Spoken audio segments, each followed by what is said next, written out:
ഒരു കുഞ്ഞ് key chain ഉണ്ടാക്കിയാലോ? ഇത് എപ്പോക്സി റെസിൻ്റെ 3:1 റേഷ്യോയിലുള്ളതാണ്. അപ്പോൾ ഓൾറെഡി നമ്മൾ മെഷർ ചെയ്തിട്ട് മാർക്ക് ചെയ്ത് വെച്ചേക്കുന്ന ഗ്ലാസ്സാണ്. അതിലേക്ക് 3:1 റേഷ്യോയിൽ റെസിൻ എടുക്കുക. അത്യാവശ്യം നല്ലപോലെ ടൈം എടുത്ത് മിക്സ് ചെയ്യുക. അത് കഴിഞ്ഞ് ഇപ്രാവശ്യം നമ്മൾ യൂസ് ചെയ്യുന്നത് ഒരു ഗോൾഡൻ ഫ്ലേക്സ് ആണ്, വാട്ടെവർ. അപ്പോൾ ഇത് ആദ്യം എടുത്തിട്ട് എനിക്ക് സെറ്റായില്ല, എങ്ങനെയാണോ എടുക്കുന്നത്. എന്നിട്ട് ഞാൻ എൻ്റെ കത്രികയൊക്കെ വെച്ചിട്ടാണ് പിന്നെ ഞാൻ ട്രൈ ചെയ്യുന്നത്. കുഴപ്പമില്ല, ഇങ്ങനെയൊക്കെയല്ലേ പഠിക്കുന്നത്, ആദ്യമായിട്ടല്ലേ അത് യൂസ് ചെയ്യുന്നത്, അതിൻ്റെ ഒരു ഇതാ.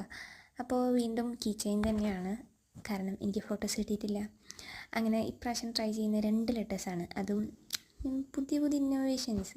പകുതി വെച്ചിട്ടാണ് ഞാൻ ചെയ്യുന്നത്, പകുതി ഇതും പകുതി വേറെ കളറും യൂസ് ചെയ്യാനായിരുന്നു. അപ്പോൾ ഇയും എന്നും അടുത്തടുത്തിരിക്കുന്ന 2 പിന്നെ നമ്മളിത് ഓൾറെഡി ഉണ്ടാക്കി വെച്ച സാധനങ്ങളൊക്കെ അവിടെ ഉണ്ട്. പിന്നെ എയിലും ബാക്കിയുള്ളത് ഒഴിച്ചു കൊടുത്തു. എങ്ങനെയാണെന്ന് നോക്കാം, ശരിയായാൽ ശരിയായില്ലെങ്കിൽ പോട്ട് വില്ലേ, അത്രേ ഉള്ളൂ. That's it, by.